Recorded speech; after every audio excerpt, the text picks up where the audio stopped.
At dahil nagbabalik tayo sa ating pagkuha ng mga kung ano-anong hindi pa nabubuksan dyan, ako na magde-decide dahil wala nagko-comment. O, buksan natin tong Pop Mart na Pixar na party games. O, sila yung sa Monsters Inc., di ba? Ay, hindi. Toy Story pala. Ang gaganda, oh. Pero ang pinakagusto ko, ito kasi may table. Ay, ang galing. Ayun! Oh my gosh. Ano to? Ano to? Ito yung alien. Tinan nyo! Ang cute! Don't tell me, ito yung...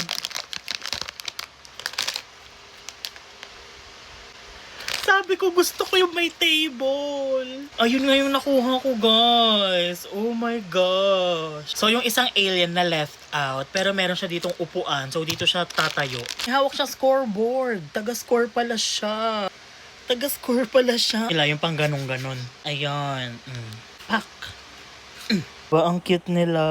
Oh my God. Buti nakuha ko yung gusto ko.